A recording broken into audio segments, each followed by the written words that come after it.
So, I started my journey into entrepreneurship about 5 years ago. I had always been the type of person who hated the idea of working for someone else. The idea of following a set schedule, answering to a boss, and being stuck in a cubicle made me feel suffocated. I worked various jobs in retail, customer service, and even some freelance gigs here and there, but nothing ever felt fulfilling. That's when I decided it was time to make a change. I had an idea that had been floating around in my head for a while. An online platform where people could book professional photographers for events, but with an interesting twist. Rather than just browsing through portfolios and picking someone based on the usual factors like price or style, I wanted to make the experience more interactive. I envisioned a service where customers could meet their photographer before booking, and I wanted to integrate features like live streaming their events and offering digital albums as part of the package. Essentially, I wanted to revolutionize the way people thought about booking photographers. I didn't have any formal background in tech or photography, but I knew that if I wanted this to work, I had to take the leap. I started with a few simple steps: creating a business plan, looking for partners, and doing tons of research. The most intimidating part was figuring out how to actually get the platform built. I had zero experience in coding or web design, so I started learning the basics through online courses. I also reached out to some freelance developers to get an idea of what it would cost to bring this idea to life. In the early stages, everything was an uphill battle. I didn't have a large network to rely on, so I had to scrape together every bit of knowledge and advice I could. I spent countless hours reading business books, attending free webinars, and even shadowing some local entrepreneurs to understand how they had built their businesses. I learned quickly that being an entrepreneur isn't just about having a good idea. It's about persistence and adaptability. The next big hurdle was funding.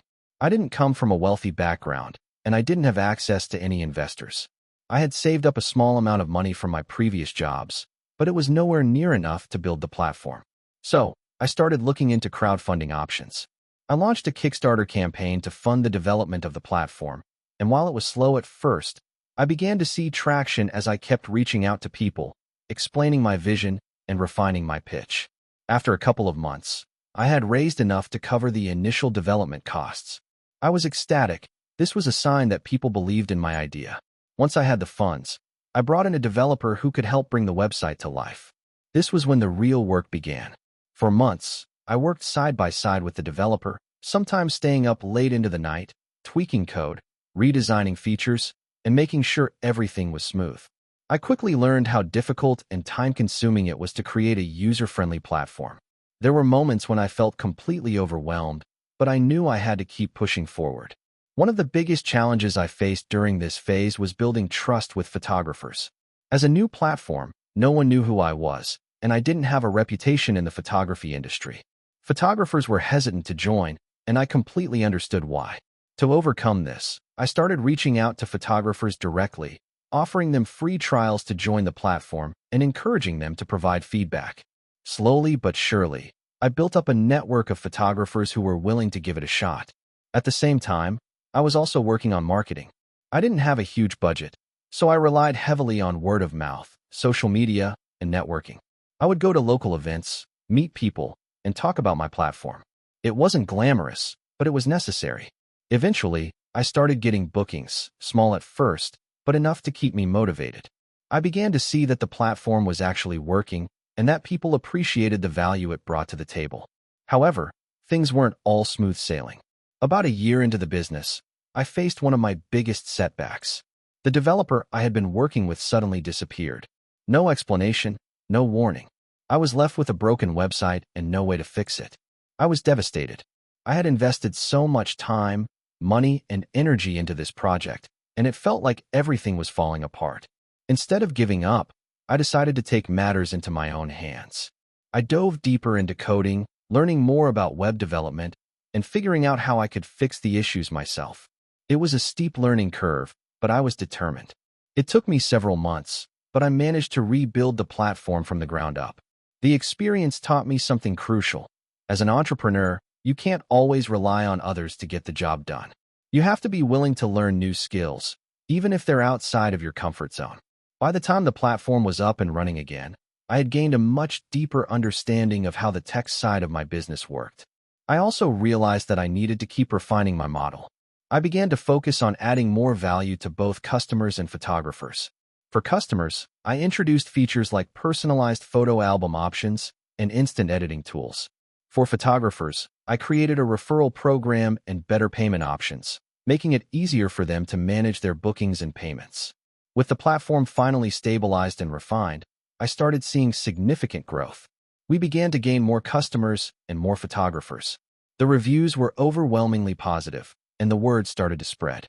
I even started getting inquiries from potential investors, which was a huge validation for me. The hard work, late nights, and countless setbacks had finally started to pay off. Now, 5 years into my entrepreneurial journey, I can look back and see how much I've grown. There have been moments of doubt, frustration, and failure, but each one taught me something valuable. The road to building a business is never easy, but it's worth it. I've learned that the key to success is persistence. When things get tough, you have to keep moving forward, even when it feels like you're not getting anywhere. Looking back, the biggest lesson I've learned is this: success doesn't come from having the best idea. It comes from the willingness to keep going when everything seems impossible.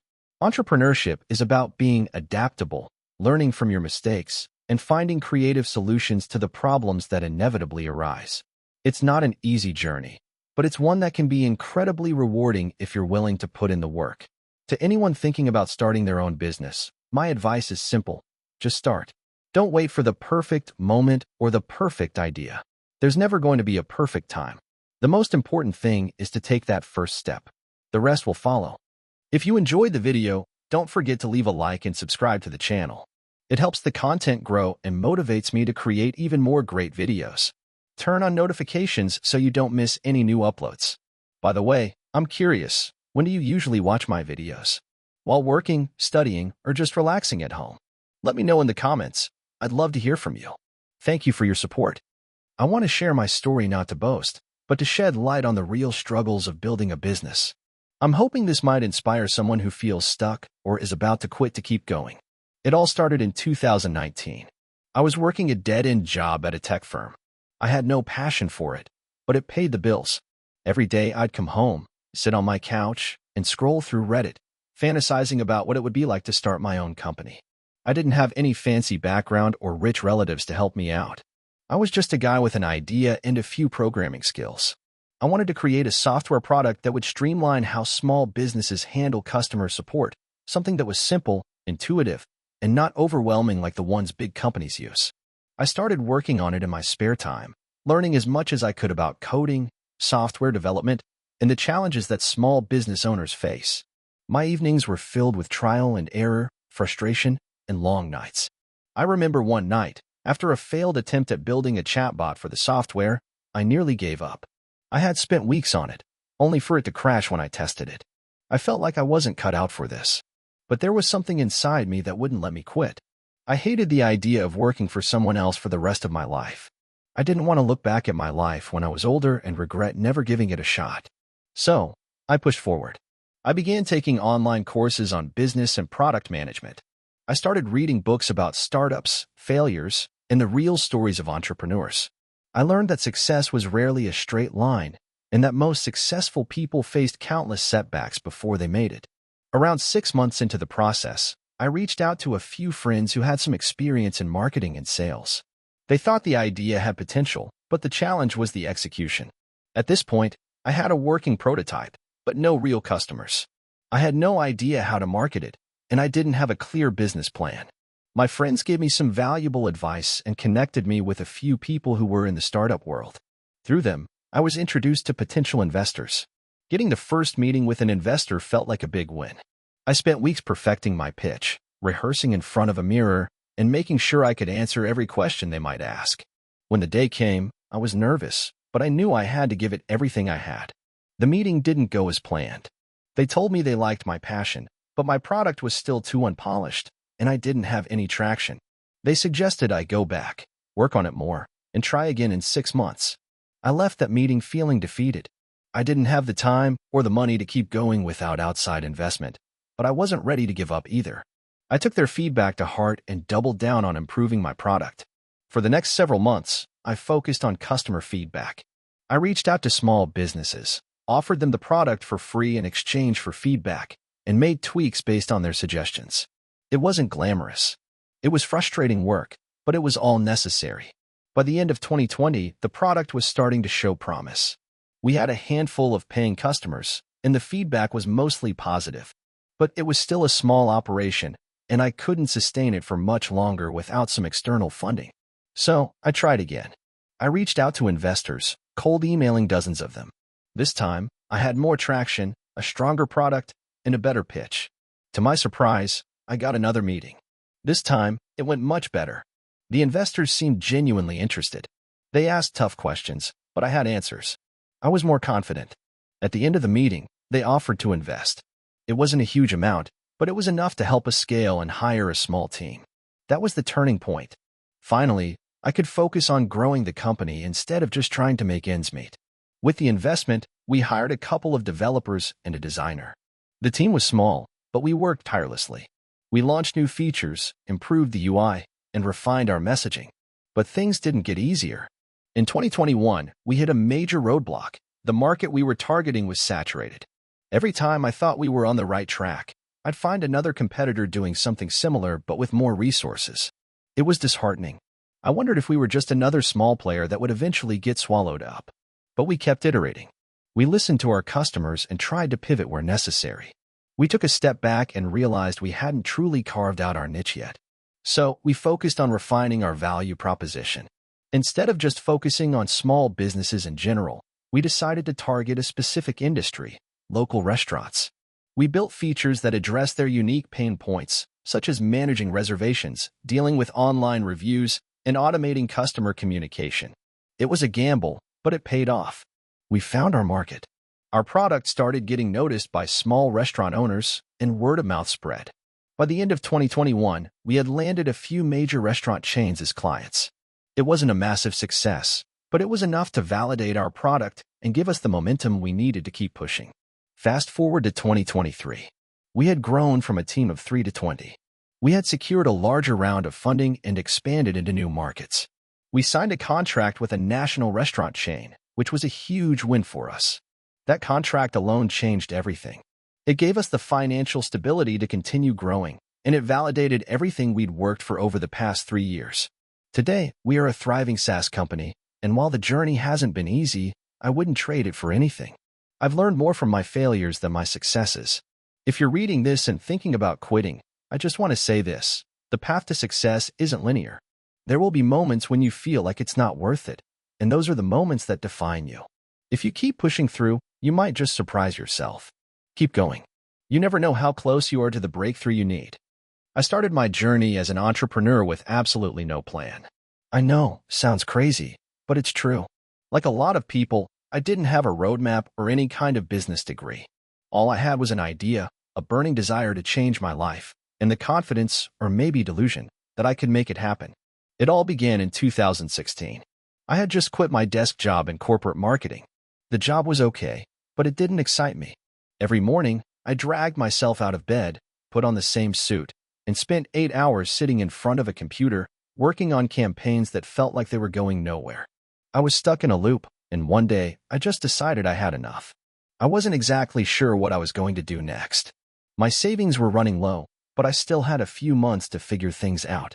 I had always been into tech and gadgets, and the idea of creating something on my own started to sound appealing. I knew how to do a bit of coding, had some experience with digital marketing, and figured there had to be some opportunity in the tech space. I thought about launching an app, something that would help people in their everyday lives. I had no clue how to make an app at all, but I started learning. YouTube, online tutorials, blogs, and forums became my new best friends. I spent every waking hour diving into coding. It was a struggle at first. I would spend days on something, only for it to fall apart because I didn't know how to debug the code or handle a technical issue. I had no formal training, and sometimes it felt like I was drowning in a sea of information. But I had a vision, and I refused to quit. After 6 months, I finally had something usable. It was a basic, rudimentary app, but it worked. It was a task manager that integrated your to-do list with reminders and used an algorithm to prioritize tasks based on your daily habits. Simple, yet effective. I remember feeling so proud of it, like I had just built a rocket ship. Next came the hardest part, getting people to use it.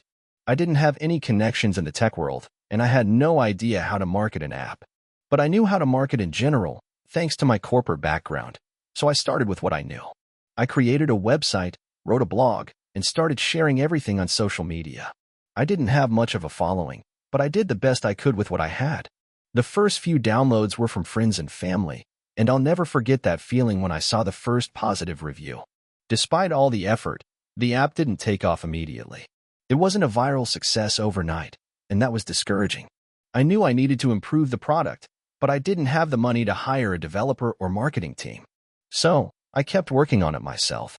Every day after work, I would tweak the app, improve the user interface, fix bugs, and add new features. It felt like a never-ending grind, but I was committed.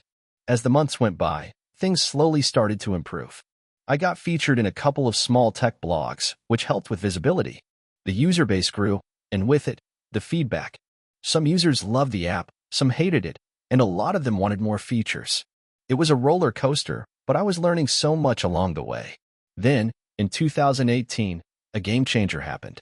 I was at a tech conference, just hoping to meet a few people who might help me improve my app.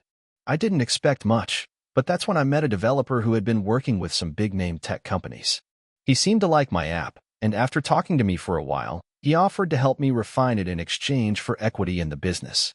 At the time, I didn't have any other options, so I agreed. It was a big decision, and it felt risky, but I was willing to take that chance. That was the turning point for my business. With his expertise, we revamped the app entirely. It went from being a basic task manager to a robust productivity tool with a sleek interface and advanced features like integration with email and calendar apps. We also made sure the app was available on both Android and iOS. We launched the updated version, and things started to take off. But here's the thing. Even with a better product, success didn't come instantly. We still had to hustle hard to get noticed. I reached out to influencers in the productivity and tech niches, offering them free access to the app in exchange for honest reviews. Slowly but surely, the word started spreading. In 2019, we made our first significant breakthrough.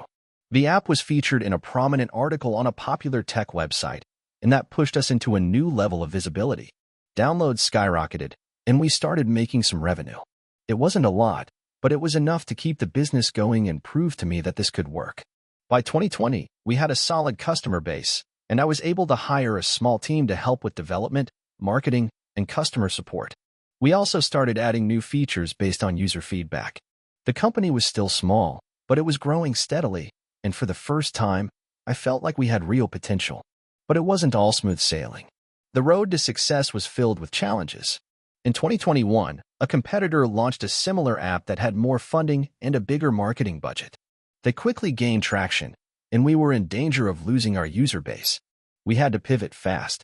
We decided to focus on a niche, remote teams. We made our app a collaboration hub that allowed teams to track their tasks, deadlines, and progress in real time. This move helped us differentiate ourselves, and within a few months, we saw a major boost in users. Looking back, I still can't believe how far we've come. From that first crude app to a successful product used by thousands of teams, it's been a wild ride. We're still a small company, but we've managed to grow without taking venture capital, and I'm incredibly proud of that. We've been profitable for the last 2 years, and now I'm focused on expanding our reach and improving the product even further. But the biggest lesson I've learned? It's that there is no one-size-fits-all approach to entrepreneurship. I didn't follow any typical path. I didn't have any mentors at the start, and I didn't have millions of dollars to throw at marketing. I just kept going, learning, and iterating, even when it seemed like the odds were against me. If there's one thing I would say to anyone thinking of starting a business, don't wait for the perfect moment. Just start. Keep going. Make mistakes, learn from them, and always keep moving forward.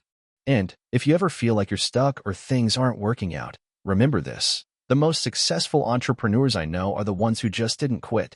They failed, got knocked down, but kept getting up. That's what it takes.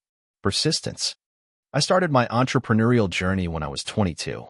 I just graduated with a degree in business administration from a local university. On paper, I had everything laid out for me: a solid education, a good network, and a clear career path ahead. But for some reason, none of it felt right. It wasn't that I didn't want to work, but I couldn't shake the feeling that I was meant to do something different, something that I couldn't quite define. So, I made a decision. I would try to build something of my own, even if I didn't have the faintest clue where to start.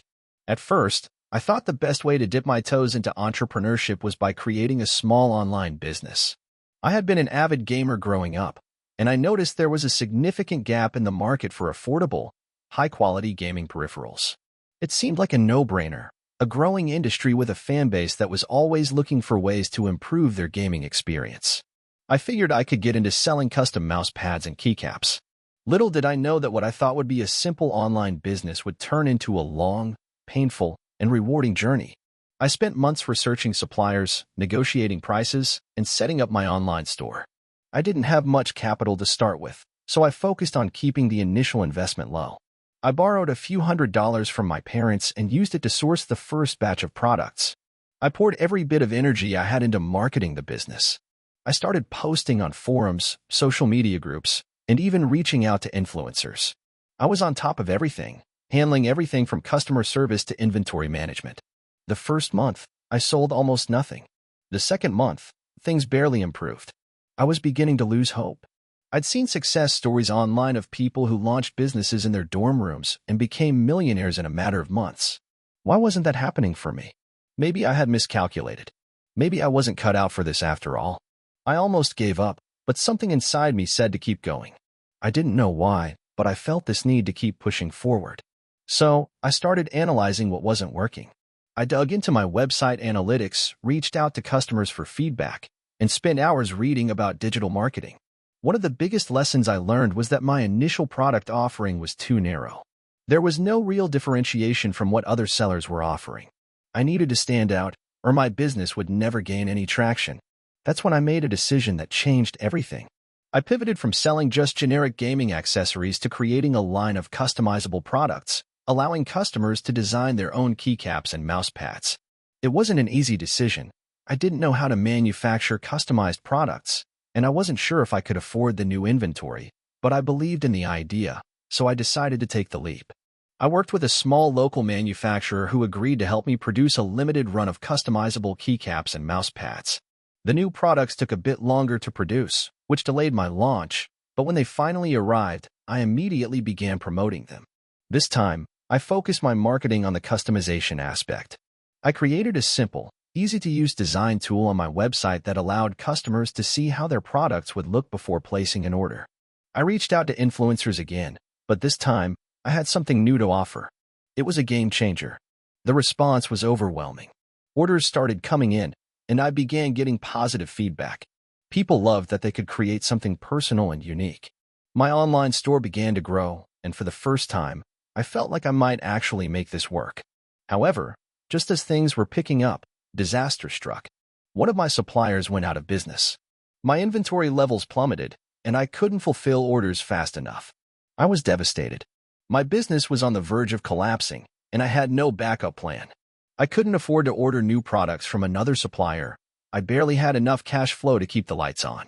I remember sitting in my apartment, staring at the screen, feeling completely defeated. That night, I reached out to a couple of my close friends for advice.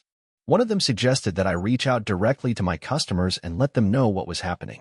She told me that being transparent about the situation might actually build trust and loyalty. Reluctantly, I followed her advice and sent out a mass email to everyone who had purchased from me, explaining the situation and offering them a discount on their next purchase once the stock was replenished. I wasn't sure what would happen, but I had nothing to lose. To my surprise, the response was incredibly positive. People appreciated the honesty, and many of them said they were willing to wait. I was blown away by the level of support I received. That was the turning point. I was able to secure a deal with a new supplier who could meet my demand, and I managed to catch up on back orders. From that point on, things started to fall into place. The next year was a blur. I expanded the product range, launched new designs, and even introduced limited edition collaborations with popular influencers. I reinvested the profits back into the business, hired a small team to help with customer service and fulfillment, and began scaling my marketing efforts. I even ventured into the international market, partnering with distributors overseas. Slowly but surely, the company grew. It wasn't easy, though. The first few years were filled with sleepless nights, countless mistakes, and setbacks. There were days when I didn't know how I would keep going. But I learned from every failure, every roadblock, and every challenge. The key was persistence. I learned that success doesn't come overnight. It's a long, painful process of trial and error. But if you're willing to put in the work, keep learning, and stay adaptable, you can overcome the obstacles. Fast forward to today, and my company is no longer a small online store selling custom gaming peripherals.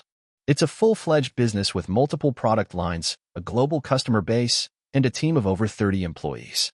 We've expanded into retail stores and even have our own branded esports team. We've been profitable for the last few years, and I've been able to take a step back from day-to-day operations and focus on long-term strategy. But even now, I'm still learning, still growing, and still striving for more. Looking back, I often think about how different my life would have been if I had followed the traditional career path. I might have climbed the corporate ladder, earned a comfortable salary, and enjoyed the stability that comes with a 9-to-5 job. But I'm so glad I chose the uncertain, unpredictable path of entrepreneurship.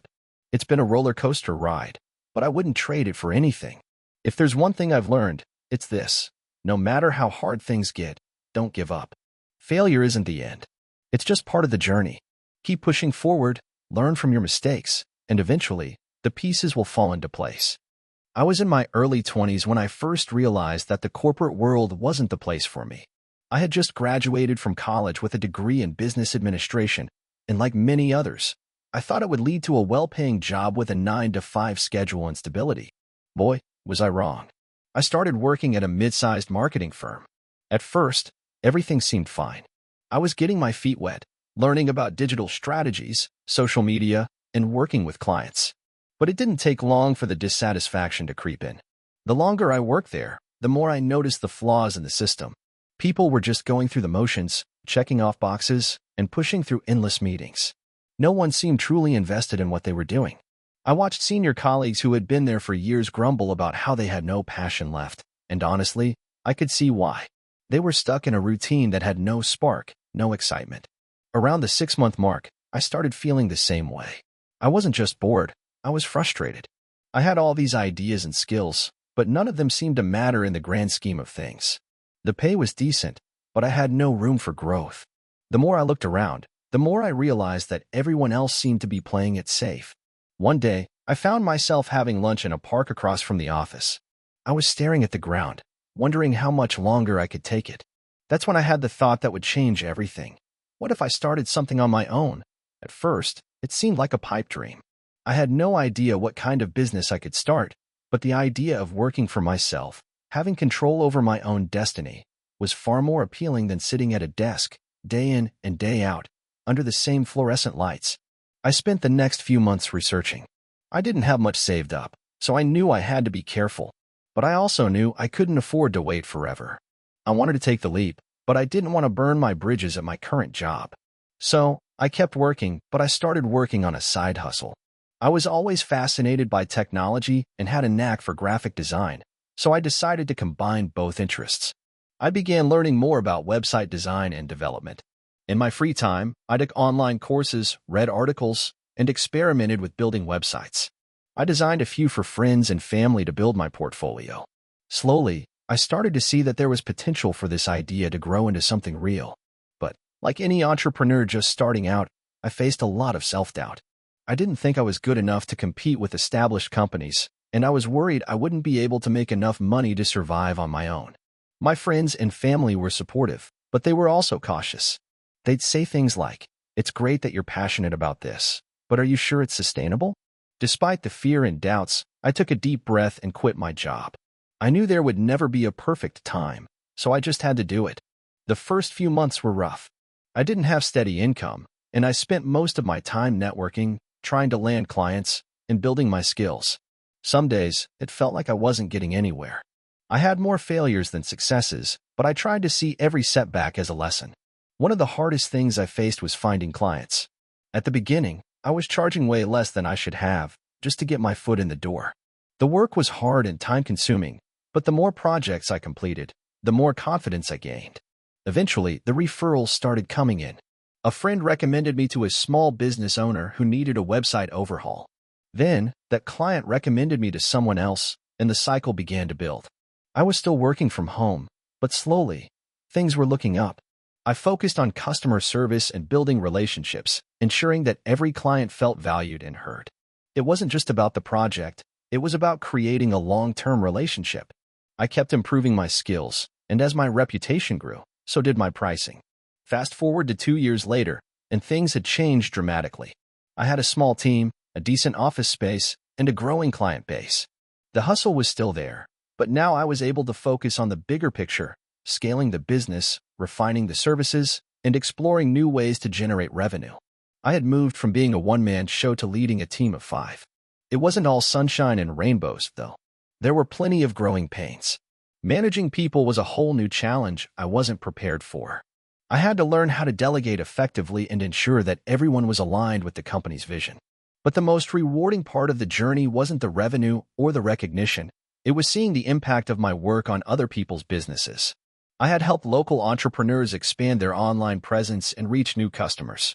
It was gratifying to know that I was playing a small role in their success. I had gone from someone who felt lost and stuck in a corporate job to being the owner of a company that was helping others achieve their dreams. As my business continued to grow, I started to think about the future. I realized that while I had been focused on building something of my own, there were so many other people out there with the same drive and ambition. That's when I decided to start offering mentorship and guidance to other aspiring entrepreneurs. It felt like the next logical step in my journey. Now, I'm in a position where I can reflect on how far I've come. The journey has been challenging, to say the least, but every obstacle has taught me something valuable. I've learned how to trust my instincts, how to take risks, and most importantly, how to embrace failure as part of the process. If you'd asked me 5 years ago if I ever thought I'd be where I am today, I would have said no. But now, I'm living proof that hard work, persistence, and a willingness to take risks can lead to success. I didn't just build a business, I built a life that I'm proud of. So, let me take you through my journey of building a small business from scratch, and, spoiler alert, it wasn't a linear path to success. It was messy, full of mistakes, and constantly testing my patience. I started my business about 5 years ago, just after I graduated college. I had no idea what I wanted to do, but I knew I didn't want to work for someone else. You know that feeling when you're in your early 20s, and all you want to do is chase your passion, but you have no clue where to start? That was me. I had always been interested in tech, and I was good at web development. So, I thought, why not turn it into a business? I had no real plan. I was just going to dive in and figure it out as I went. At first, I built websites for local businesses. It started slow, like painfully slow. The first few months, I only made a few $100. I was hustling, working 16-hour days, trying to network, building a portfolio, but I wasn't really gaining traction. Every client I worked with wanted everything done for pennies, and I just didn't know how to value my work. I remember one particular client who wanted a custom website for their local bakery. They asked for an affordable solution and tried to haggle me down to a ridiculous rate. I had to decide, do I let them walk, or do I just take the job, undercut myself, and get the experience? I ended up taking the job, thinking it was better than nothing. In hindsight, it was the first time I really felt like I was undervaluing myself, but I needed the experience and, well, the money. By the end of that first year, I was burnt out. The business had grown a little, but I was still working nonstop, chasing after every small contract, and doing everything myself. I had no clear systems in place, no idea how to delegate, and definitely no work-life balance. I wasn't making the kind of money I had hoped for, and the stress was starting to pile up. That's when I decided I needed a real business strategy. I hired my first freelancer, a designer. I was still doing the coding, the client management, and everything else, but having someone to help with the visuals gave me more breathing room. Slowly, I started to raise my prices, but it was a tough transition. I had to convince potential clients that I was worth more, that the service I was offering was worth investing in. The sales process was tricky, and rejection stung. Every time someone said no to my proposal, it felt like a punch to the gut. But then, something clicked. I realized that the more specialized I became in what I did, the better my results were. I decided to niche down into e-commerce websites. I had worked on a few small e-commerce stores and loved the challenge, so I figured, why not go all in? I started marketing myself as the e-commerce web guy, and that's when things began to change. I started to build a reputation within the e-commerce space, and clients began reaching out to me. My prices went up, and suddenly I was working with bigger businesses. The game had changed. My days were still long, but at least they were filled with high-quality work and clients who valued my skills. I brought in more freelancers to help with the workload, and we began working as a small team. But with success came new problems. Managing people was hard. I made mistakes with my hires and had to let a few people go. At one point, I hired a project manager who ended up not being a good fit for the team. It was painful. I had to do the hard thing and let them go, and it set me back emotionally. I started to wonder if I was cut out for this. Maybe I was just meant to be a freelancer, not a business owner. But that doubt didn't last long. I had worked too hard to back out now. Around the 3-year mark, my business was making enough money for me to pay myself comfortably. I could afford to hire full-time employees, invest in better tools, and focus on scaling. I hired a sales team, an operations manager, and a few more developers. The team was growing, but with growth came complexity. I realized I had to become a better leader, and honestly, that's still something I'm learning every day. It's not just about giving orders. It's about supporting your team, setting clear expectations, and fostering a culture that encourages growth and communication. The business kept growing, and so did the challenges. One of the hardest things I had to face was burnout.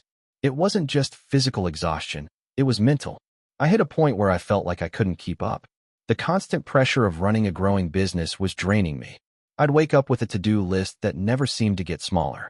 That's when I realized I had to step back and make sure I wasn't sacrificing my health for the sake of the business. I started making small changes.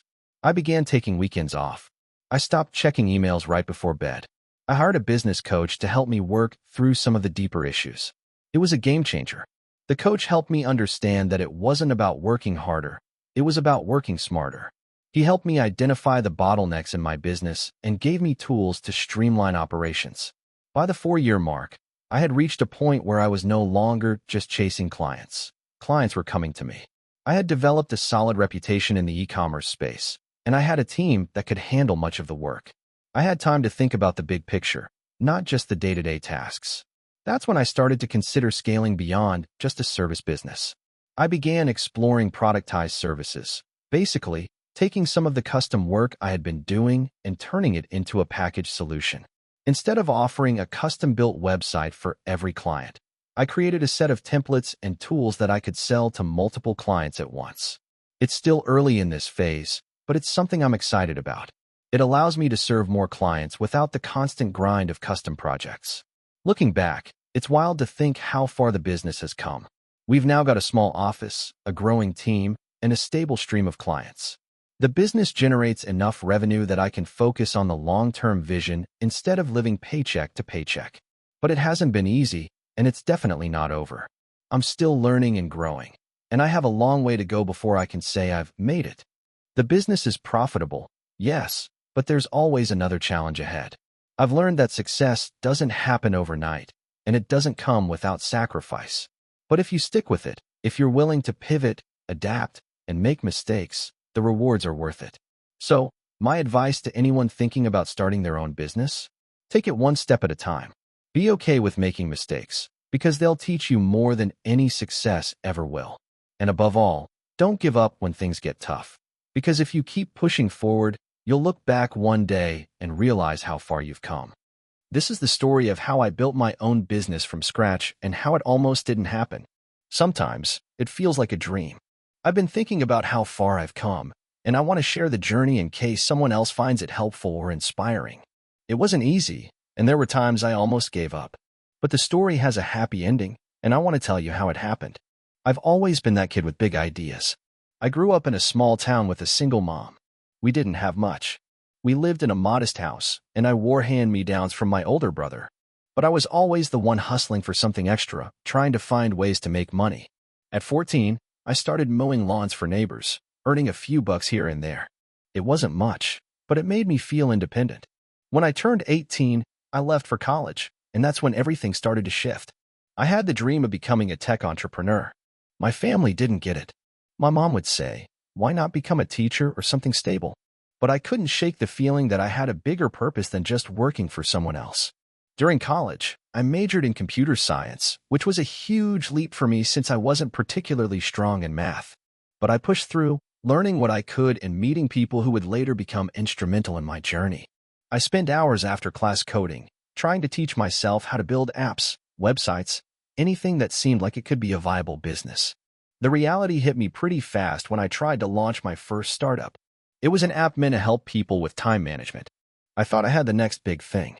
I invested all my savings, $5,000, into developing the app and hiring a freelance designer. I marketed the hell out of it. I spent days cold calling people, posting on forums, and even offering free trials. The response? Crickets. The app didn't gain traction. At all. It was like I had built something in a vacuum, and I had no idea why people weren't interested. I didn't give up immediately, but the first few months were a punch to the gut. I had to face the reality that I had no clue what I was doing. After countless sleepless nights and coffee-fueled work sessions, I made the tough decision to scrap the project. That experience was humiliating. I was at rock bottom, doubting my skills and wondering if I had what it took to succeed. But failure taught me some valuable lessons. I learned how important market research was, something I had completely skipped. I realized that just because you think something is a great idea, it doesn't mean the market will agree. I learned that creating a product is just half the battle. The other half is knowing how to market it. I didn't let the setback define me, though. The next few years were a mix of trial and error. I worked at a tech startup for a while, learning from people who were more experienced than I was. I took notes, asked questions, and applied what I learned to my next venture. I was getting closer to figuring it out, but I was still far from where I wanted to be. Then, in 2017, things started to shift. I had an idea for an e-commerce platform. It wasn't revolutionary, but it was a niche I understood well, selling products for people with a passion for gaming. It was a growing market, and I saw an opportunity to create something that blended gaming culture with cool, unique merchandise. It felt right. This time, I approached it differently. I spent months doing market research. I joined gaming forums, looked at social media trends, and even surveyed potential customers. I was on the ground, talking to people who would be my target market, and I listened to them. I discovered that a lot of gamers were looking for high-quality merchandise that spoke to their individual gaming styles. They didn't want mass-produced stuff that you could find at Walmart. They wanted something unique. I took everything I had learned, built a website, and launched the platform with a small batch of products. I didn't have much to start with, but I had passion, and I had a solid understanding of what my customers wanted. The first few weeks were slow. I had a handful of sales here and there, but it wasn't anything to write home about. But I kept pushing, refining my marketing strategy, tweaking the website, and reaching out to influencers in the gaming space. I didn't get a viral moment or some magical breakthrough. Instead, it was the slow burn, the gradual increase in traffic, the steady growth of a loyal customer base, and the word-of-mouth referrals that slowly built my brand. I focused on creating a great customer experience, and it paid off. I made sure to ship on time, respond quickly to customer inquiries, and most importantly, I listened when they gave feedback. By 2019, things really started to take off. I was able to hire a small team to help with the business. I expanded my product range and began to invest in paid advertising. That was when I started to see real growth. I remember the first month we hit $50,000 in revenue. It felt unreal. It wasn't just a flash in the pan. It was consistent. Every month, we were growing, and the feedback I was getting from customers was overwhelmingly positive. But the road wasn't without its challenges. The more successful we became, the more competitors entered the space. At one point, I found myself facing copycat businesses trying to replicate what I had built. That was tough. I had to innovate, come up with new product ideas, and stay ahead of the curve. I also had to deal with supply chain issues, product delays, and a pandemic that almost put everything on hold. Looking back, I realized that the biggest key to my success was persistence. There were countless moments where I could have quit, moments where I felt like I wasn't good enough or that the competition was too fierce. But I kept going, and eventually the hard work paid off. Now, as of 2025, I'm running a multi-million-dollar e-commerce business. We've expanded to international markets and even launched our own product line. I've hired a talented team, and I'm no longer doing everything myself. I get to focus on strategy and innovation, which is what excites me the most. We've built a brand that resonates with gamers, and I'm proud of how far we've come. But I'll never forget where I started. I'll never forget the lonely nights coding and debugging, or the feeling of failure after my first startup crashed. That experience taught me everything I needed to know about building a business. Failure wasn't the end of the road. It was the beginning of a new chapter. If I could give one piece of advice to anyone who's thinking about starting their own business, it would be this: fail fast, learn from your mistakes, and never give up. It's easy to get discouraged when things don't go the way you expect. But the key is to keep learning, keep adapting, and most importantly, keep pushing forward. You don't have to have all the answers at the start. But if you keep moving, you'll find them along the way. I had always dreamed of owning my own business, but I never imagined it would happen the way it did. The path to entrepreneurship for me wasn't straightforward. There were no glossy startup stories, no pitch decks, no investors, just a series of small, unremarkable decisions that, in hindsight, changed the course of my life. Growing up, I was never the entrepreneurial type. I didn't sell lemonade, I didn't mow lawns, and I certainly didn't hustle to make extra cash. Instead, I focused on school, got into a decent university, and after graduating, landed a respectable corporate job at a mid-tier tech company. On the surface, everything was fine. The salary was decent, the work environment was okay, and my colleagues were friendly. But deep down, I wasn't satisfied. I wasn't excited about my job or the company. It was comfortable, but that comfort was suffocating. Around that time, I began exploring side hustles. First, it was a blog, nothing too fancy, just a place to write about my favorite books, personal development, and life hacks. I didn't expect to make money, but as it grew, I started getting emails from readers asking for more content and whether I had any paid resources. That's when the thought hit me. Maybe I could turn this little blog into something more. However, life has a funny way of throwing curveballs. Just a month after I made that decision, the company I worked for decided to downsize. I was laid off along with 30% of the workforce. To be honest, I wasn't devastated. I didn't have a deep emotional connection to the company, and the severance package gave me some breathing room. But it was also the perfect storm for a mid-20s, jobless, slightly lost person. I had no backup plan. I wasn't ready to dive into another job that I didn't care about. So, I took the opportunity to focus on my blog full-time. I had no clue what I was doing. I spent the first few weeks in a haze, doing everything from reading up on SEO strategies to learning how to code so I could tweak the website's design.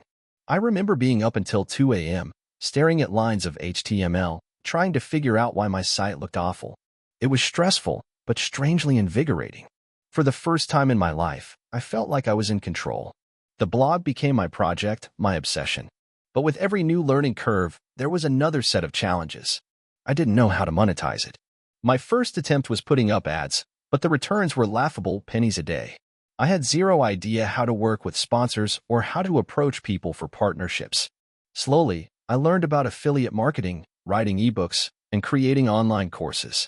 It took months of trial and error before I earned my first significant income, a $200 check from an affiliate link I had placed in a post about productivity tools. It wasn't a lot of money, but it was enough to prove that this could work. Over the next year, I continued to refine my process. I wrote more content, built my email list, and even created a few digital products, ebooks about personal finance and time management. I spent a ton of time networking with other bloggers and content creators, learning from them, and eventually collaborating on projects. It wasn't fast. It wasn't easy, but I kept pushing forward. Then came the turning point. I remember the exact moment when I realized I had reached a new level. I was sitting at my kitchen table, working on a post for my blog when I received an email from a company that I had been following for months. They wanted to partner with me on a big project. The deal wasn't huge by any means, but the thought of someone else, a legitimate company, recognizing the value of my work made everything feel real. This wasn't a hobby anymore. This was a business. After that, things began to snowball. I refined my marketing strategy, learned about SEO in depth, and built a stronger presence on social media. I outsourced tasks like content writing and graphic design, which freed me up to focus on scaling the business. Within 2 years, I was earning a full-time income from my blog and the associated projects. But I wasn't content. I wanted to scale further. I wanted to make a real impact. The next big step came when I realized that, to grow even more, I needed to diversify. My blog wasn't enough anymore. So, I launched a podcast, offering insights on personal development and sharing the stories of other entrepreneurs. I didn't have a huge following at first, but I worked hard to promote it. I leveraged my existing audience, asked for reviews, and used social media to push every new episode. Slowly, the podcast gained traction. It started getting attention from people outside my immediate network, and before long, I had a loyal following. But my biggest breakthrough came when I launched an online course. This was the moment I felt I had crossed the line from side hustle to full-fledged business owner. I had always been hesitant about creating a course because it seemed like such a daunting task. But I took the plunge, created a course on productivity, and launched it to my email list. The first few weeks were terrifying. I was unsure if people would buy. I kept checking the dashboard every few minutes to see if there was any activity. Then, the first sale came through. That first sale was like a signal.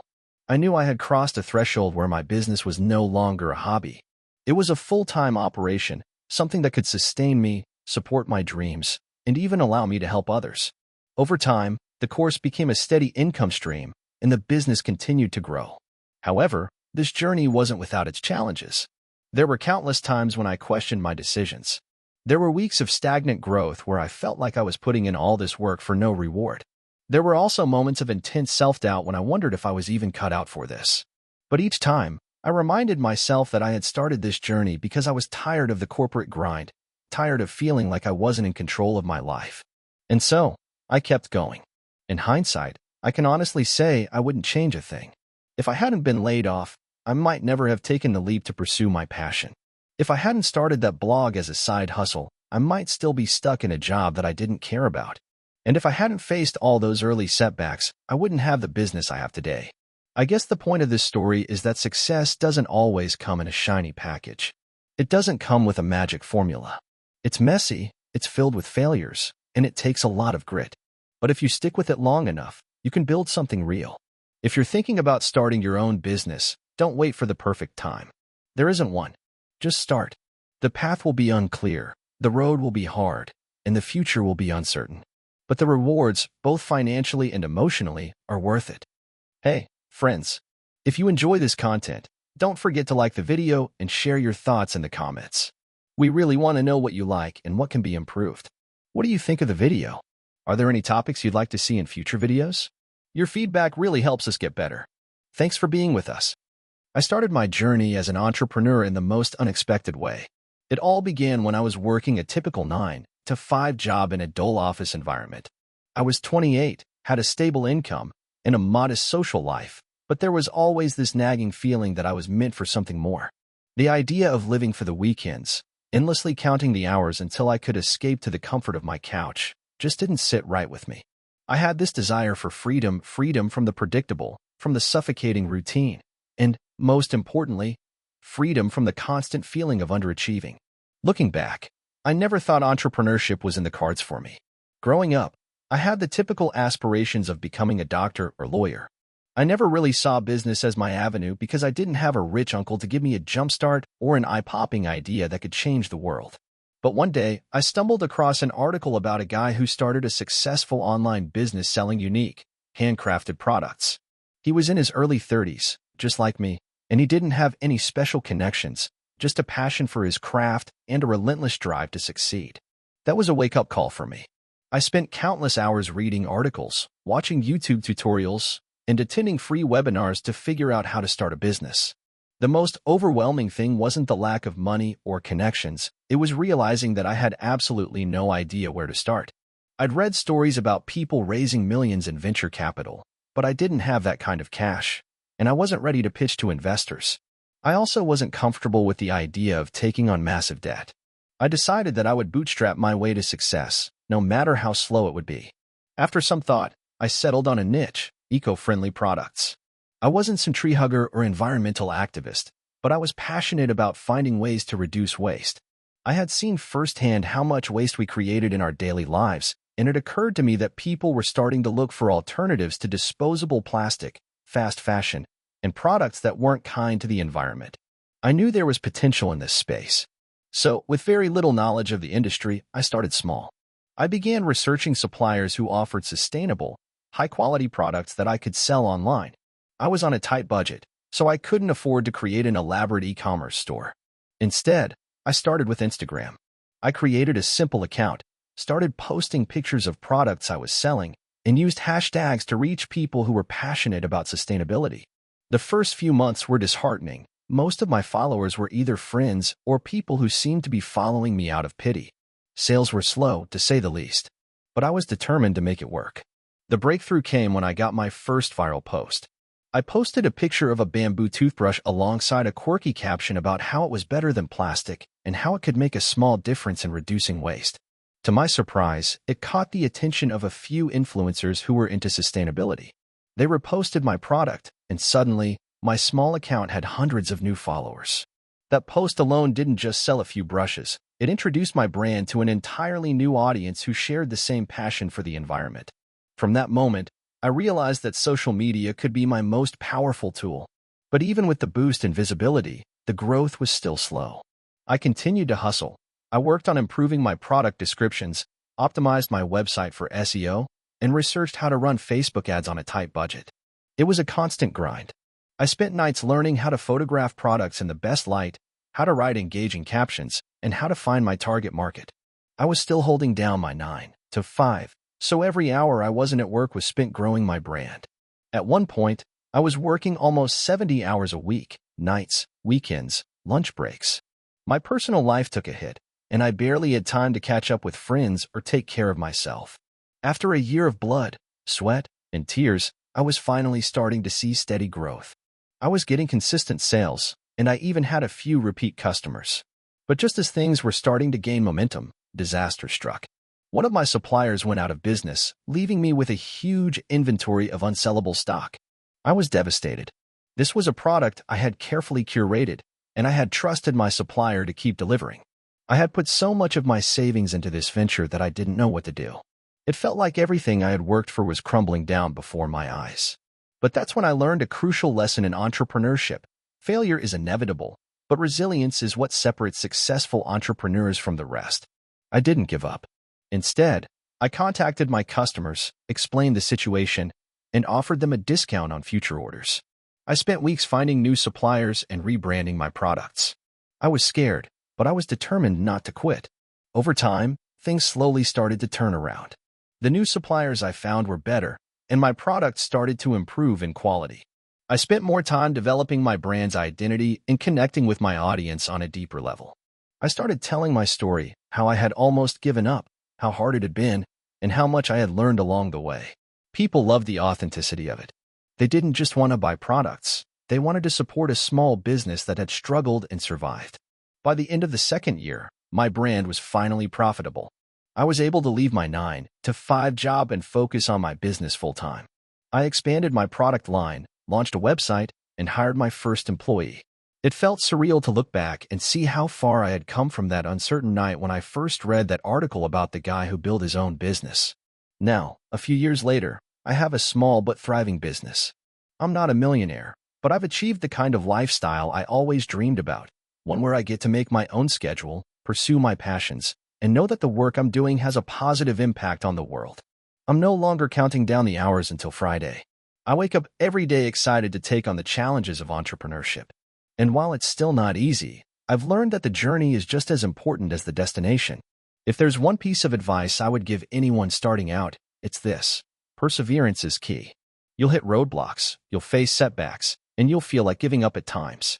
But if you can keep going, even when it feels like nothing is working, you'll eventually find your way. The road to success isn't linear, and it's often much longer and harder than you expect. But it's also incredibly rewarding. A little over 5 years ago, I started a small online store from my cramped apartment with nothing more than a laptop and a burning desire to make something of myself. I was in my late 20s, working a dead-end job at a call center, just scraping by. My boss was a micromanager, the pay was minimal, and I was stuck in a cycle of living paycheck to paycheck. Every day felt like a repeat of the last, and it started to feel like I was going nowhere. I had always wanted to be an entrepreneur. Growing up, I was the kid who would sell candy at school, trade baseball cards, or mow lawns in the summer.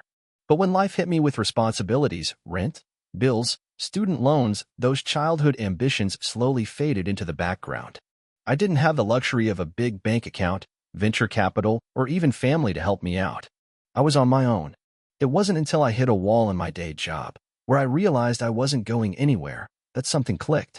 I realized I was spending so much of my energy helping someone else's dream grow, while my own was just stagnating.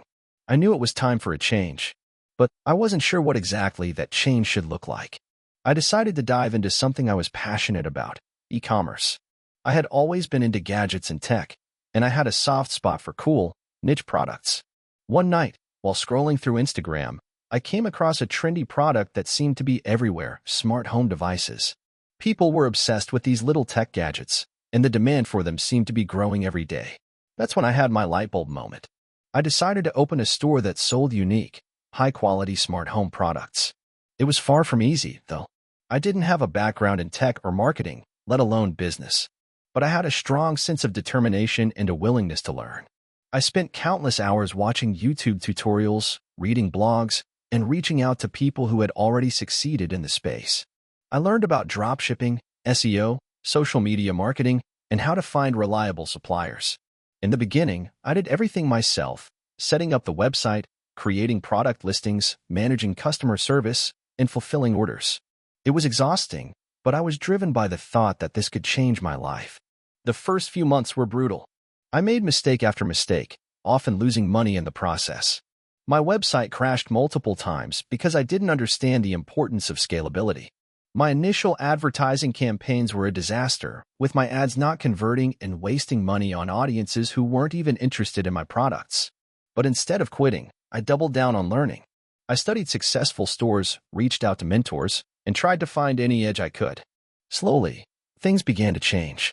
My website was more user-friendly, my product descriptions improved, and I started running better, more targeted ads. One of the hardest lessons I learned in the early days was how important customer service is. In my first few months, I had several customers who were unhappy with their orders or who had problems with their products. I could have just brushed it off, but instead, I spent hours fixing issues, offering refunds, or sending replacements. Every single time, I made sure that the customer walked away feeling heard and valued. I learned that positive word of mouth and repeat business was worth more than any quick sale. As I got better at the business, things began to snowball. My sales started increasing, and I could finally hire a freelancer to help with things like graphic design and customer support. I was able to reinvest in better marketing, and soon enough, I could afford to order inventory in bulk, reducing costs and improving profit margins. The most exciting moment came when I reached my first $1,000 in profit. It felt surreal, like I had actually cracked the code. I wasn't just making money, I was building something real. Fast forward to today, and I now run a full-fledged e-commerce business with a six-figure annual revenue. I've been able to hire a small team of people, including a marketing expert, a content writer, and a customer service rep. I've moved out of my tiny apartment and into a small office space. Most importantly, I've been able to create a lifestyle where I'm not chained to a desk in a cubicle anymore. I work on my terms, take vacations when I want, and most importantly, I'm doing something that excites me every day. But the journey hasn't been without its challenges. There were many moments when I thought about giving up. The days when I made no sales, the sleepless nights spent fixing broken code, or the months when cash flow was tight. The fear of failure was always lurking in the back of my mind. In the first year, I came close to quitting a couple of times. The idea of going back to my old job was tempting, at least it was predictable. But I reminded myself why I started. I wanted to be my own boss. I wanted to take control of my future. Looking back, I can see that those early struggles were a necessary part of the process. They taught me resilience, patience, and how to manage uncertainty. They also helped me develop a deeper understanding of my customers and what it takes to run a successful business. Most of all, they taught me that there's no such thing as overnight success. Every success I've had is the result of years of hard work, mistakes, and continuous learning. In hindsight, one of the best decisions I made was choosing to start small. I didn't go all in without understanding the market or without validating my idea. I took the time to experiment, learn from my failures, and slowly build something sustainable. It wasn't glamorous or fast, but it worked. It's easy to get caught up in the idea of success stories like those of Silicon Valley startups, but the truth is that most successful businesses take time to grow, especially if you're starting from scratch.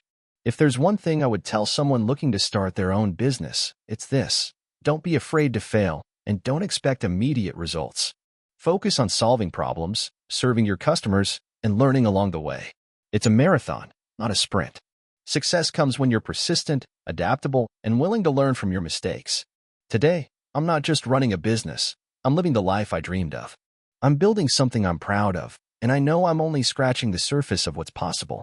I've still got a long road ahead, but I'm excited for what comes next. And I wouldn't trade this journey for anything. This is the story of how I went from scraping together pennies in a one-bedroom apartment to owning a small but successful tech startup. It's been a wild ride, full of lessons, failures, and a few breakthroughs that kept me going. If you're looking for inspiration or just want to see how messy the journey can get, here it is. I grew up in a working-class neighborhood. My parents weren't poor, but we weren't rich either. My dad was a mechanic, and my mom worked in retail. They taught me hard work, responsibility, and the value of doing your best, but there was never any talk about money beyond living within your means. I always had a curious mind, and by high school, I was the kid who would try to fix broken gadgets or build small websites for friends. In college, I studied computer science. At the time, I had no real plan for what I wanted to do with my degree. Like many young people, I thought success was something that happened to other people. The idea of entrepreneurship seemed impossible. Who was I to start a company? I didn't have the capital, the network, or even the confidence. After college, I landed a job at a tech startup, working as a junior developer. The pay was decent, but the real value came from the experience. I worked under some incredibly smart people who taught me a lot about software development, and I started to understand the business side of things too. But it was also clear that the startup world was like a roller coaster. One moment everything was going great. The next, we were losing clients and scrambling for cash. It made me wonder if I could do this on my own. Around the same time, I started learning more about online businesses. I was fascinated by how people were building software products, launching e-commerce stores, and making money in ways that didn't require millions of dollars in investment. I'd always had a love for coding, and I started working on side projects late at night after work. It wasn't much at first. A website here, a small mobile app there, nothing that would make me rich. But each project was a lesson. I remember one of the first apps I built. It was a simple to-do list with a twist. I thought it would be a huge hit, but after spending months developing it, the reception was cold. I barely made enough to cover my hosting fees. It was a failure, but at the time, I didn't know how valuable that failure would turn out to be. The disappointment taught me how to approach product development differently. I learned that just because I thought something was a good idea didn't mean anyone else did. It also forced me to get better at marketing, understanding users, and building a real audience.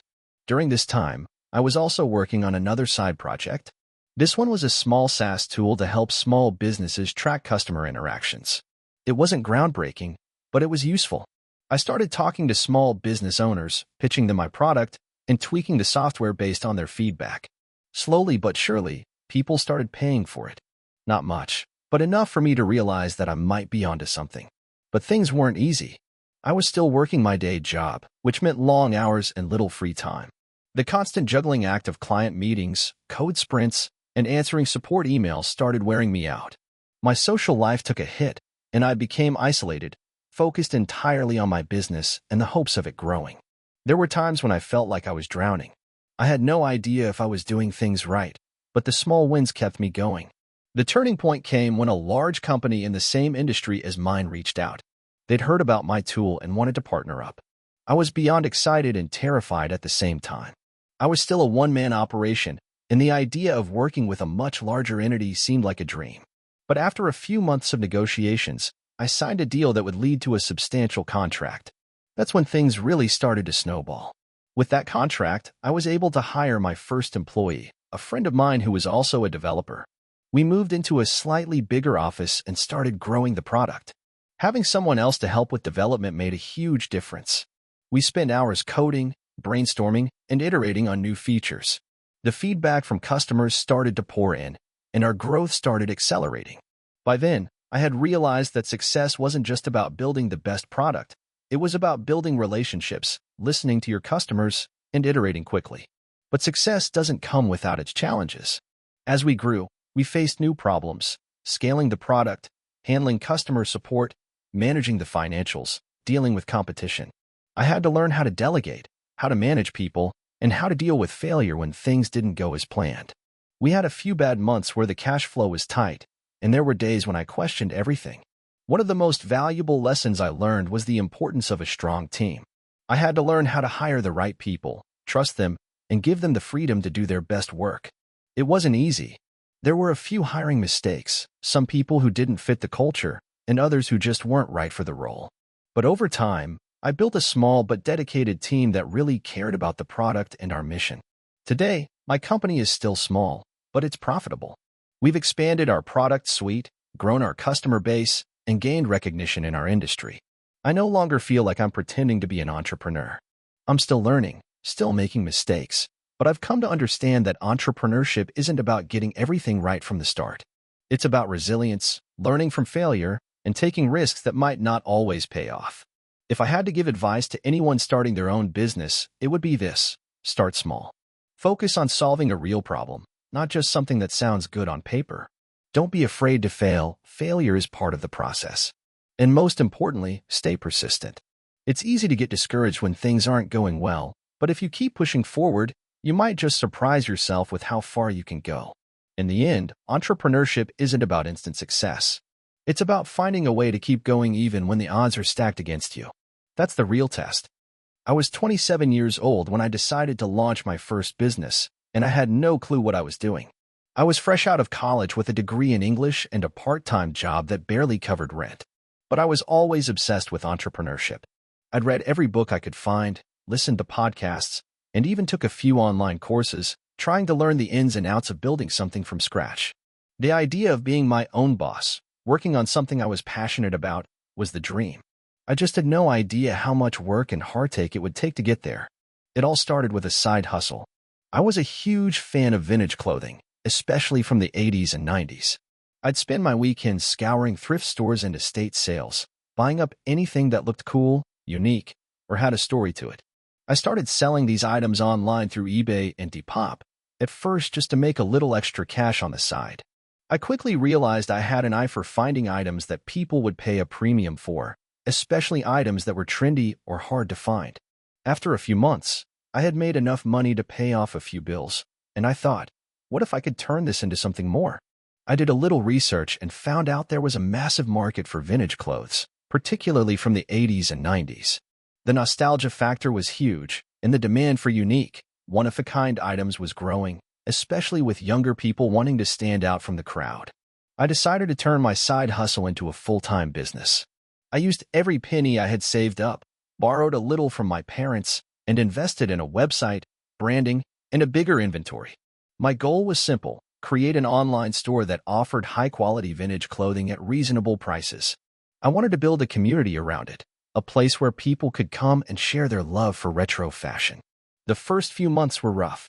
I had a terrible website designer who promised me the world and delivered a site that looked like it was made in 1998. I spent hours tinkering with it, trying to make it look presentable. I quickly realized that having a beautiful website was just the beginning. I needed to get my name out there. I started with social media. Instagram was still fairly new, and I saw an opportunity to leverage it to build my brand. I posted photos of the clothes I was selling, styled them in creative ways, and tagged influencers who had similar aesthetics. At first, it felt like I was shouting into the void. The engagement was minimal, and I didn't have the resources to pay for ads or collaborations. But then, one day, something clicked. I posted a picture of a vintage windbreaker, and it went viral. Not in the sense that it was shared by millions of people, but enough people noticed it, liked it, and shared it. I gained a few hundred followers almost overnight, and for the first time, I felt like I had a real shot at making this work. That's when I realized how important content was, how much people appreciated seeing items styled in a way that made them feel nostalgic. It was all about the story behind the clothes. I decided to take it up a notch. I hired a freelance photographer and started doing professional photo shoots. I wanted the clothes to feel like they were part of something bigger, a movement, not just products being sold online. I created an aesthetic that was distinctly mine, and it resonated with people. The followers kept coming in, and soon enough, I was getting orders from people all over the country. But growth came with its own challenges. As sales picked up, so did the problems. I had to figure out how to keep track of inventory, fulfill orders on time, and handle customer service. I spent countless hours packaging orders late into the night, dealing with returns and exchanges, and trying to keep up with the constant flow of emails. But I couldn't afford to hire anyone yet, so I did everything myself. At one point, I got overwhelmed. I had a full-time job and a fledgling business that was eating up all my free time. I was exhausted, and to make matters worse, I started to lose my passion.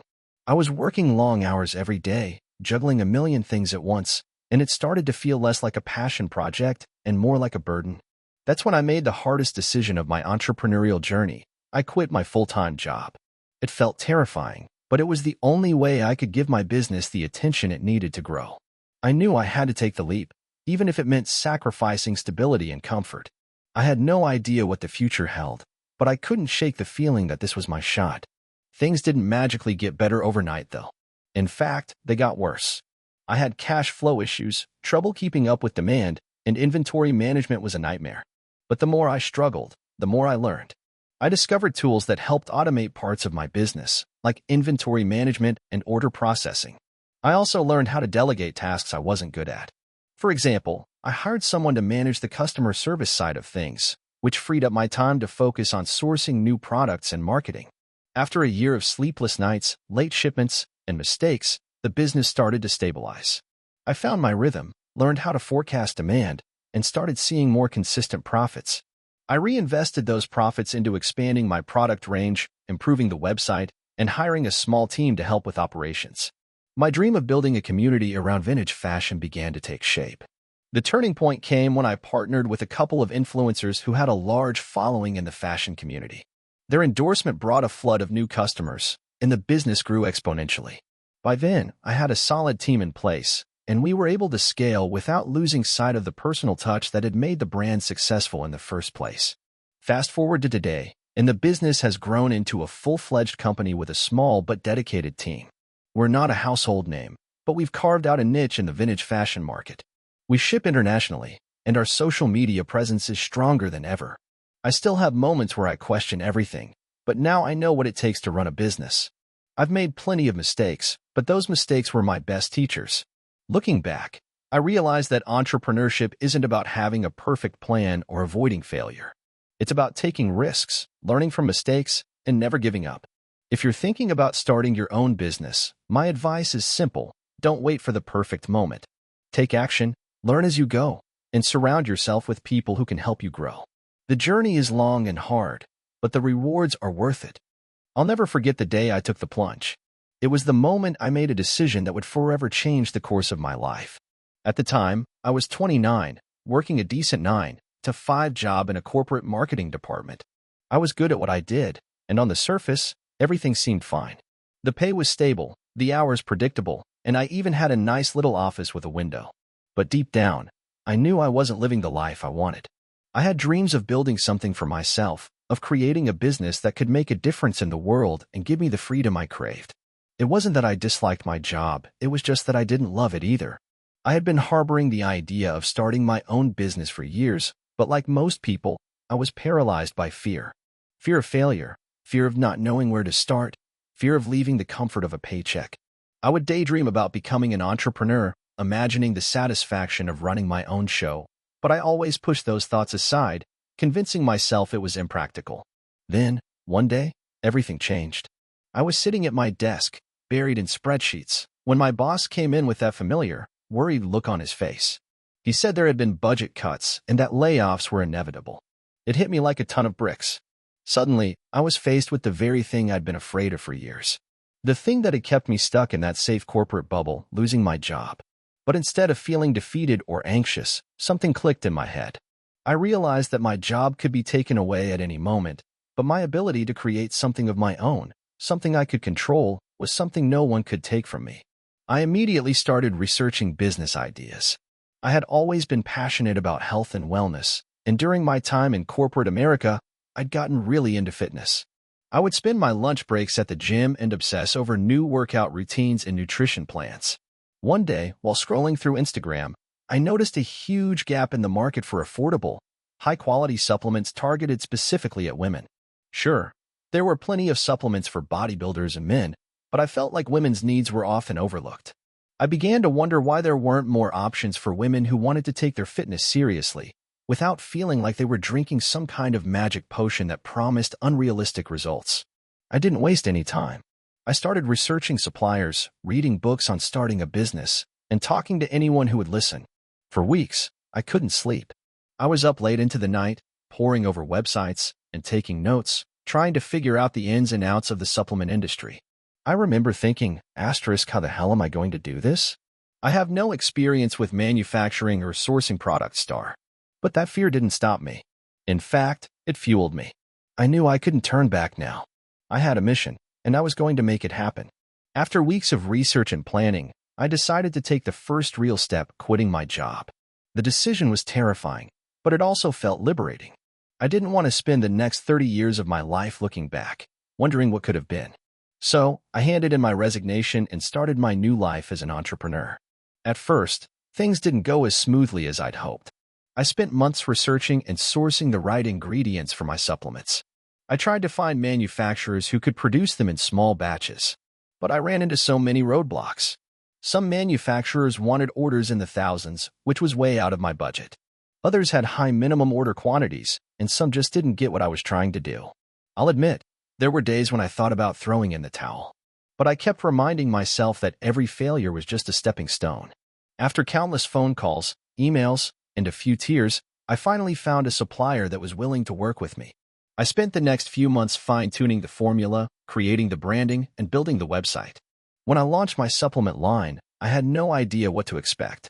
I put everything I had into it, every ounce of energy, money, and hope. The first month was a disaster. I didn't make a single sale. Not one. It was crushing, but I knew I couldn't give up. I had already invested too much of myself into this project. I had to keep going. So, I adjusted my strategy.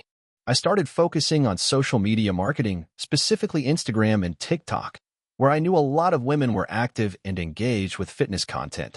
I posted every day workout routines, nutrition tips, motivational quotes, and behind-the-scenes looks at my business. Slowly but surely, I began to see a change. People started noticing me. They liked my posts. They started following me. I wasn't selling much yet, but I was building an audience. It took about 6 months before things really started to pick up. Slowly, I began making sales. I felt like I was on top of the world when I got my first order notification. But that was just the beginning. The real work was in scaling the business, maintaining customer satisfaction, and continuously improving the products. I spent countless hours learning how to run ads, engage with my audience, and optimize my website for better conversions. I wasn't just running a business. I was running a brand, a community, and a movement. The next few years were a roller coaster. There were times when I thought I was going to make it, and other times when I thought it was all falling apart. But through it all, I kept reminding myself why I started. It wasn't for the money. It wasn't for the status. It was because I wanted to create something that mattered, a business that helped women live healthier, more fulfilling lives. Now, 5 years later, I have a thriving business. I've expanded my product line to include everything from protein powders to pre-workouts to skincare supplements. I've hired a team of incredible people who share my vision, and we've built a community of loyal customers who believe in what we're doing. My brand has been featured in major magazines, and I'm proud to say that I've helped thousands of women reach their fitness goals. I can't lie, it hasn't been easy. There have been moments when I thought about quitting, but I always pushed through. The lessons I've learned along the way have been invaluable. I've learned that success doesn't happen overnight, and the key is to keep moving forward, no matter how tough it gets. Looking back, I don't regret quitting my corporate job. I don't regret taking that leap of faith, even when it felt like everything was against me. My journey as an entrepreneur has been one of the hardest things I've ever done, but it's also been the most rewarding. If you're sitting there, unsure whether you should take the leap, all I can say is this: if you're passionate about something and you're willing to put in the work, go for it. It won't be easy, but it will be worth it. Don't let fear hold you back. Sometimes, the hardest thing you can do is also the best thing for your future. I'll take you back to when I first started. I was 22, working as a cashier at a local grocery store in a small town. It wasn't exactly my dream job, but it was what I could get after dropping out of college. I was living paycheck to paycheck, barely getting by. Most of my friends were still figuring out their next steps, and to be honest, I didn't have much of a plan either. I didn't want to be stuck working low-paying jobs for the rest of my life, though. I knew I had to do something, but I didn't have the resources or confidence to dive into a business idea right away. One day, I was scrolling through Instagram during my lunch break, and I saw a post about a small business that sold handmade jewelry. The page had a ton of followers, and people were leaving comments about how much they loved the designs. I thought to myself, I could totally do that. It wasn't like I had any real jewelry making skills, but I had an eye for design and had dabbled with some DIY crafts when I was younger. More importantly, I had an itch to do something on my own, and this seemed like a way in. I spent the next few weeks researching how to start a jewelry business. I learned about supplies, how to build an online store, what platforms to use. Etsy seemed like a good fit, and all the logistics of shipping and handling orders. I didn't have a lot of money to start, so I began small, just a couple $100s to buy basic materials like wire, beads, and tools. I was determined to make something of this. The first batch of jewelry I made wasn't perfect, far from it. But I posted it online anyway, along with some photos of me working on them, trying to build some kind of story around the brand. At first, sales were slow, and by slow, I mean non-existent. I got a few likes, a few comments from family and friends, but no one was buying anything. It was a hard pill to swallow, but I didn't give up. I knew it would take time to build an audience and get my product noticed. I began reaching out to influencers, offering them free pieces in exchange for shoutouts. Some said yes, others ignored me, but the few who did promote my work brought in a trickle of orders. It wasn't enough to quit my day job, but it felt like a win. Slowly but surely, I started refining my product based on customer feedback. I spent hours learning how to take better photos of my pieces, how to improve my descriptions, and how to make my online store look more professional. I started getting more sales, but they were still modest. The breakthrough came when I ran a small ad campaign on Instagram. I spent $50, which felt like a huge gamble at the time. I targeted people who liked similar jewelry brands and influencers in the niche. The results were mind-blowing. I started getting orders every day, and my brand started gaining traction. But with that success came new problems. I couldn't keep up with the orders. I was still working full-time at the grocery store, and the combination of fulfilling orders while working 40-plus hours a week left me exhausted. That's when I had to make a decision. Either I keep the store small, stay in my comfort zone, and continue juggling both jobs, or I take a huge leap and go all in on this business. After a lot of sleepless nights, I decided to quit my job and go full-time. I was terrified. What if this was just a fluke? What if the orders dried up? What if I failed? But I realized that I had already invested so much time and energy, and the only way to find out if I could succeed was to give it my all. I found a part-time job at a local coffee shop to cover some bills while I focused on scaling my jewelry business.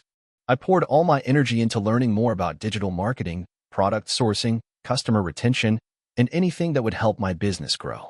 I still had no idea what I was doing, but I was learning fast. Months passed, and the business grew slowly but steadily. There were times when it felt like I was hitting a wall, like nothing I did was working. I had a few big mistakes along the way, like running out of stock because I misjudged how much I would sell or spending too much money on ads that didn't convert. But I kept at it, tweaking things here and there, adjusting the pricing, experimenting with new designs. Eventually, I started seeing consistent growth. One of the most difficult lessons I had to learn was dealing with failure. There were moments when I felt like everything was falling apart. For instance, I had a bad batch of jewelry that went out to customers, and the feedback was terrible. I remember staying up all night responding to upset customers, offering refunds, and doing everything I could to fix the problem. That was a major turning point for me. I realized that I had to take responsibility for everything in my business, good or bad. The negative feedback taught me how to improve my product quality and my customer service. Eventually, I was able to hire a small team to help with production, fulfillment, and customer service. That was another big leap for me, because hiring employees meant I had more overhead, but it also meant I could scale faster. With their help, I started focusing on expanding my product line, improving my brand's online presence, and increasing sales through more effective marketing strategies. Now, 6 years after that first Instagram post, my business has grown to the point where it generates 6 figures a year in revenue. I don't have a physical store, but I run a successful e-commerce business with a loyal customer base. I still make jewelry, though it's more as a hobby now. My team handles most of the production. I'm constantly looking for new ways to innovate and improve the business, and while it's far from easy, it's been incredibly rewarding. Looking back, I can't believe how far I've come. There were so many moments when I wanted to quit, when I doubted myself, but I kept going because I believed in my ability to make it work.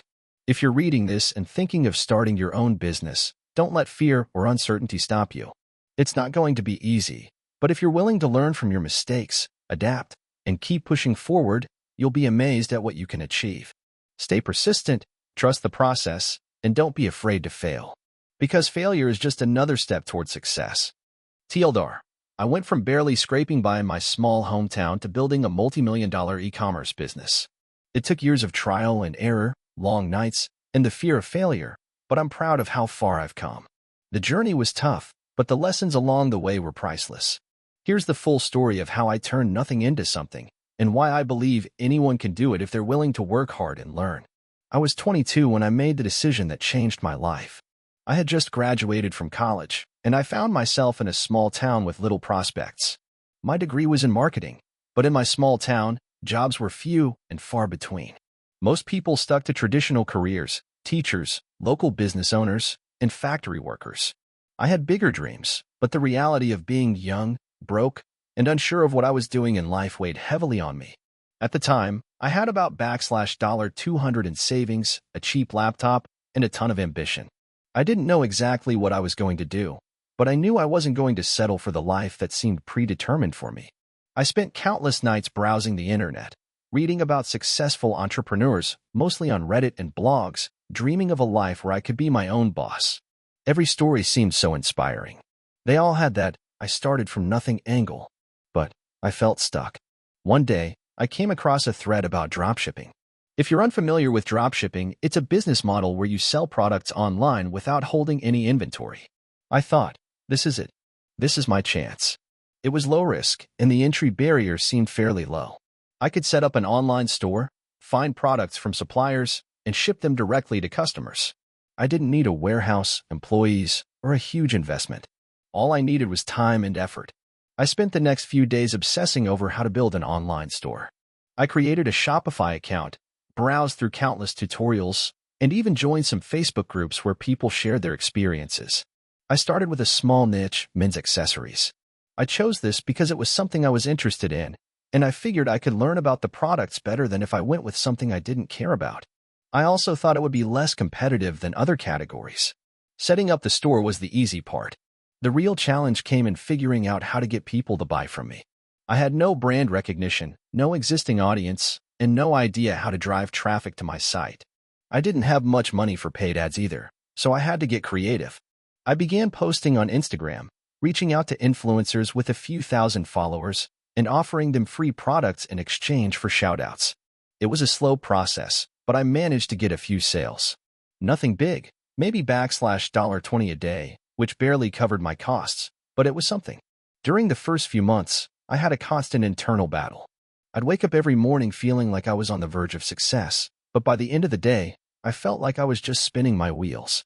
I couldn't shake the feeling that I was wasting my time, especially when I'd see other entrepreneurs posting about their big wins. Everyone around me told me to get a real job, that this online business stuff was a pipe dream.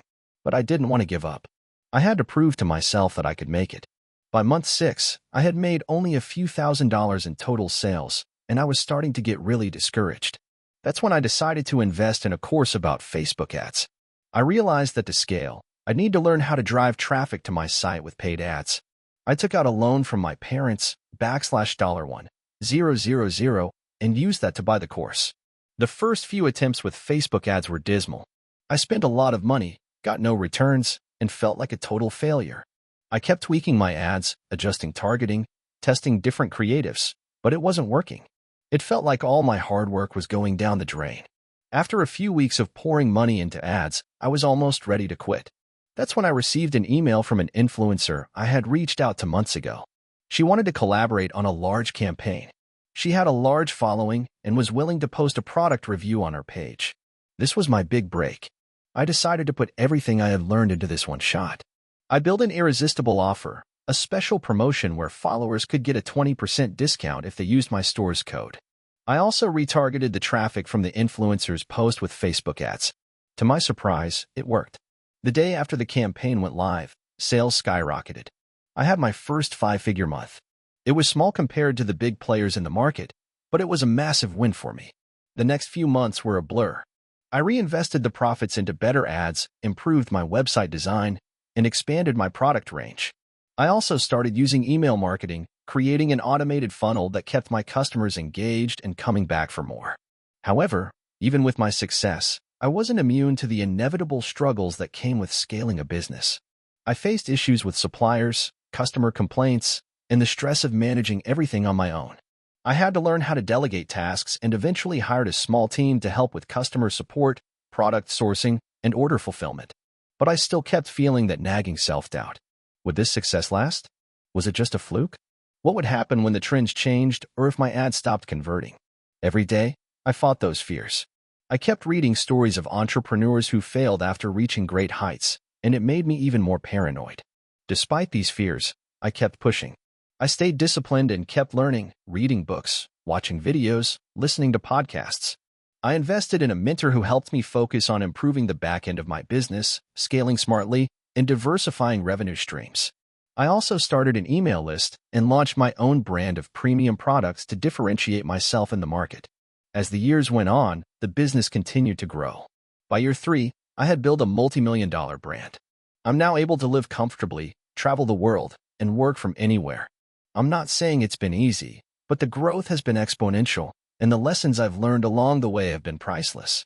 When I look back at that small town, that lonely college graduate with no job prospects, it's surreal. I never imagined I would be here, doing what I love, creating my own opportunities. But it didn't happen overnight. It took perseverance, a willingness to learn from mistakes, and the courage to keep moving forward when it felt like everything was falling apart. If you're in a similar situation, starting from nothing and feeling stuck, don't give up. Find something that excites you and pursue it relentlessly. You might fail 1,000 times, but as long as you keep learning, you'll eventually find your way.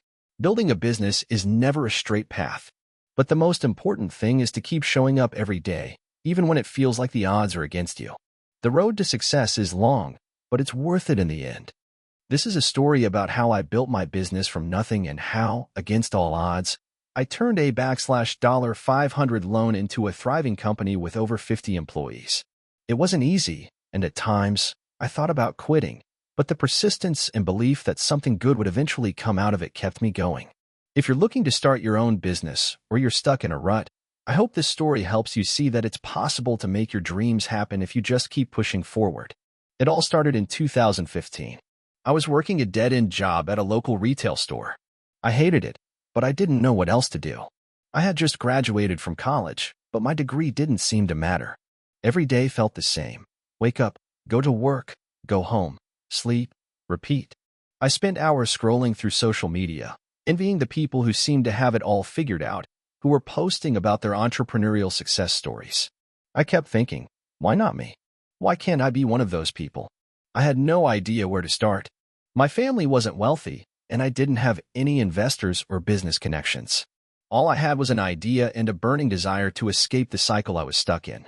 I knew that if I didn't do something soon, I would be trapped in that job forever, working for someone else, following their rules, and living a life that wasn't mine. I started small.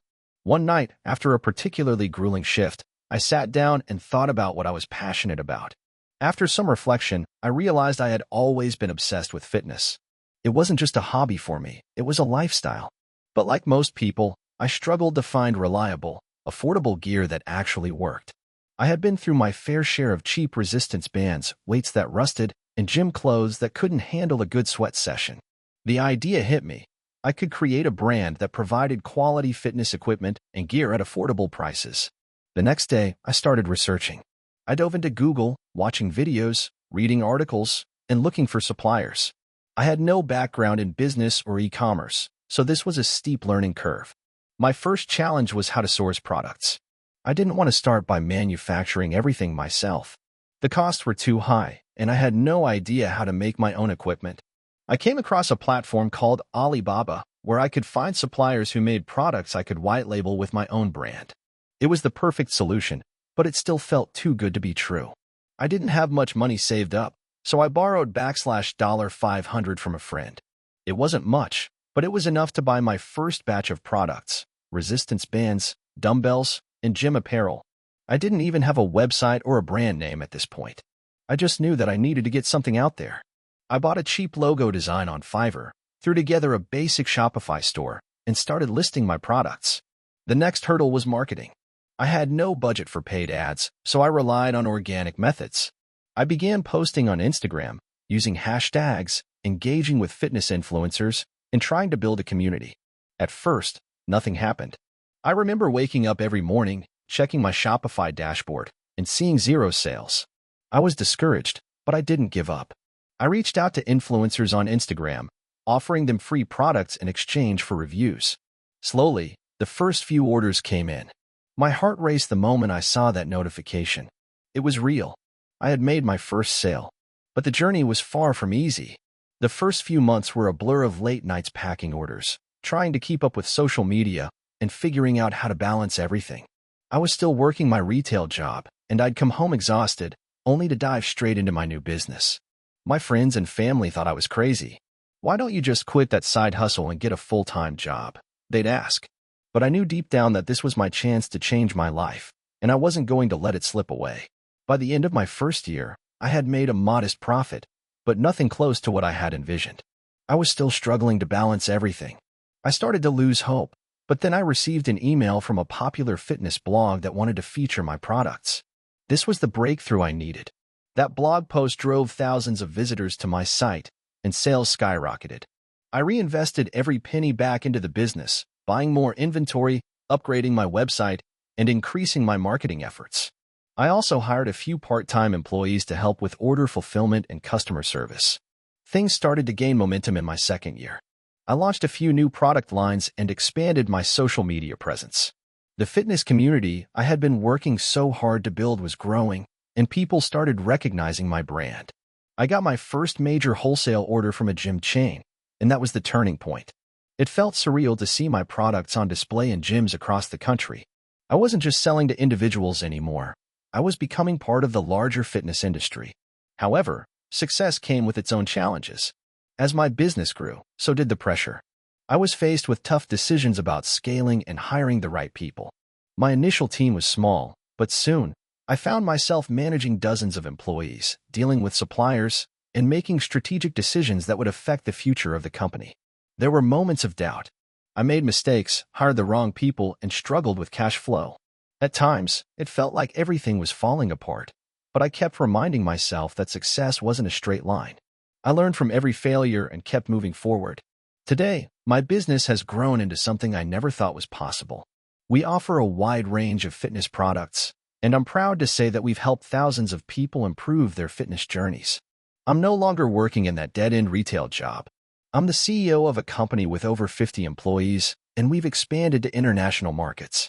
What started with a $500 loan has turned into a multi-million-dollar business. But it hasn't been easy, and it's still a challenge every day. I'm constantly learning, adapting, and pushing myself to do better. If you're reading this and you're thinking about starting your own business, my advice is simple: just start. It doesn't matter if you don't have everything figured out. No one does. The most important thing is to take action, learn from your mistakes, and keep going, even when it feels impossible. I'm living proof that with enough persistence and a little bit of luck, you can turn your dreams into reality. Thank you for watching until the end. If you enjoyed this video, don't forget to like and subscribe to the channel so you won't miss new videos. Also, leave a comment. I'd love to hear your thoughts. Your support and engagement mean a lot to me. See you in the next video.